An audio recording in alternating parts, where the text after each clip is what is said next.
Let's talk about some of the security issues that may arise whenever we use the Internet.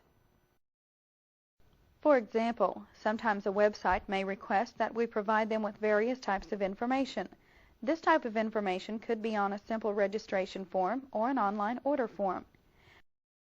Some of this information may be very personal, possibly even damaging if the information falls into the wrong hands. It could be devastating to the person filling out the forms, especially if their credit card numbers are intercepted over the Internet. Although many Internet shopping pages offer a secure site for transmitting and protecting our personal data, Internet Explorer can warn us if we are about to send information over an unsecured line. In this section, we'll visit a secure website and take a look at some of Internet Explorer's settings. With our browser window open, let's enter a new Internet address, www.wine-mo.com. We'll press Enter and the web page for the Stonehill Winery in Missouri begins loading. Let's press the Page Down button on our keyboard, then we'll click on Stonehill Store from the links listed on the left.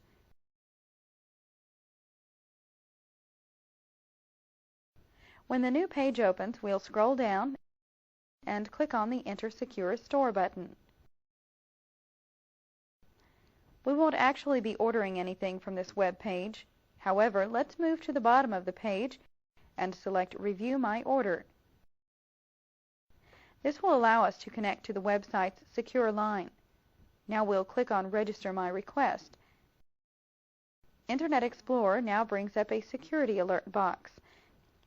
This message tells us that we will be sending information over a secure connection, and the data cannot be viewed by anyone else on the web. Let's click on OK to move to the next page. When we're viewing a page that is on a secure site, a lock icon will appear near the lower right corner of the status bar. Because Internet Explorer supports the Secure Sockets Layer protocol used by many secure websites, any information we send over a secure line will be protected by this feature. Let's click on the Back button, and we see another security alert message. This time we are informed that we are leaving a secure connection, and we'll choose Yes. Let's click the Back button 2 more times so we can return to the main page for the Stonehill Winery. Now we'll take a look at Internet Explorer's security settings. Let's open the Tools menu and select Internet Options. The dialog box opens and we'll select the Security tab. Here we see the settings for Internet Explorer's 4 security zones: Internet, Local Intranet, Trusted Sites, or Restricted Sites. These zones will determine the security level for a particular web page or website. Internet Explorer automatically assigns all pages on the World Wide Web to the Internet zone. However, we can use these options to assign a web page to a particular zone. For example, if we know a site is safe to download and run files from, such as the Microsoft website, we can assign it to the Trusted Site zone. Since the Internet zone is the default setting, let's leave this selected. In the options below, we can adjust the security level for each one. Here we can see that the Internet zone is set for the medium security level. These zones and security level settings will help determine how Internet Explorer displays its security alert warnings.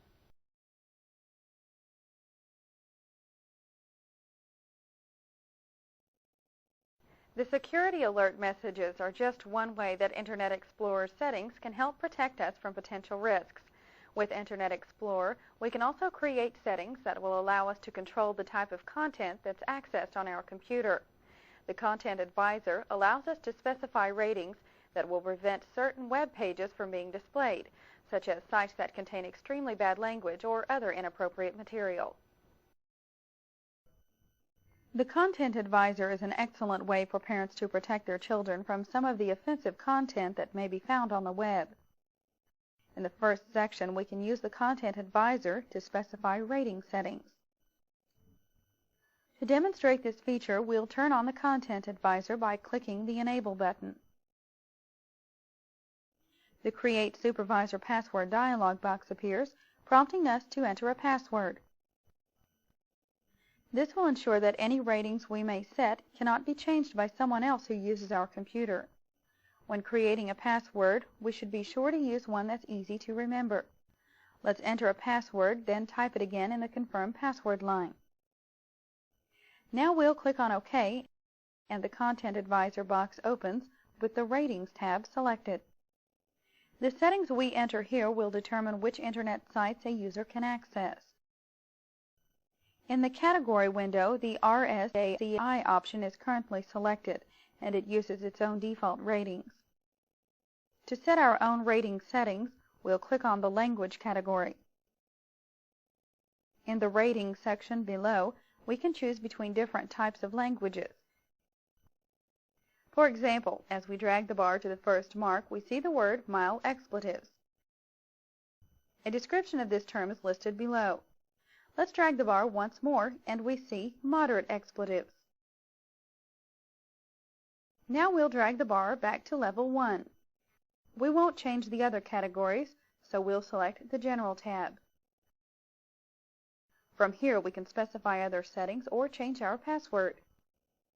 We'll keep the default selections and click on OK. At this point, let's go ahead and turn off the Content Advisor by clicking on the Disable button. We'll enter our password and click on OK. The message we see next tells us the Content Advisor has been disabled, and we'll click on OK. We'll return to the Internet Options box where we'll briefly examine the remaining settings. Certificates are used to verify the identity of a website and whether it is secure. Certificates can also be used to verify our identity to a website. Now we'll examine the options in the Personal Information section. Let's click on the Autocomplete button so we can see these settings. Earlier we learned how Autocomplete can list possible matches when we begin entering an address that we've typed before. It can also suggest matches for information we've previously entered on forms or usernames and passwords on forms. We're not going to change these settings, so let's click on OK to return to the Internet Options box. The next option can be used if we have Microsoft Wallet installed on our computer. This feature gives us a place to store our credit card information and also allows us to protect the information by encrypting the data. Now we'll click on the My Profile button so we can see what type of information can be stored on the Microsoft Profile Assistant. A dialog box opens with several tabs that allow us to enter and store personal data, such as our name, address, or email address. The next time we visit a website that asks us for personal information, we can have Internet Explorer use the information we store here instead of having to type it. Let's close this dialog box by selecting the Cancel button. While we have the Internet Options box open, let's select the Advanced tab so we can discuss some of the Java settings that are available. We'll scroll down the list and find the Java VM settings. The first option, Java Console, is a feature that's designed for website developers who want to test the Java programs they create. The Java Console can be enabled by selecting this option and then restarting your computer. Then the Java Console can be opened through the View menu.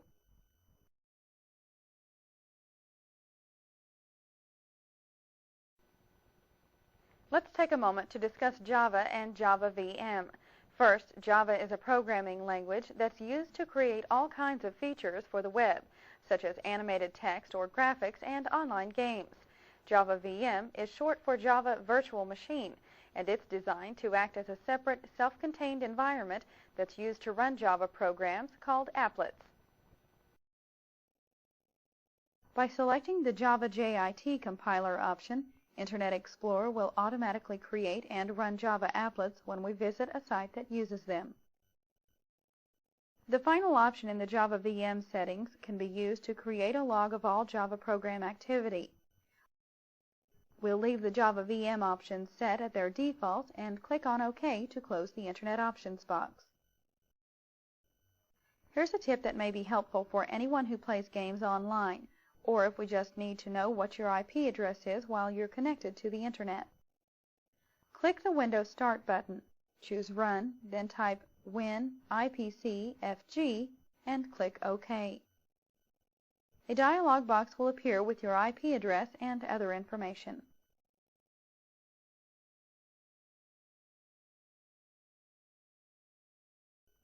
Let's review what we have covered in this chapter.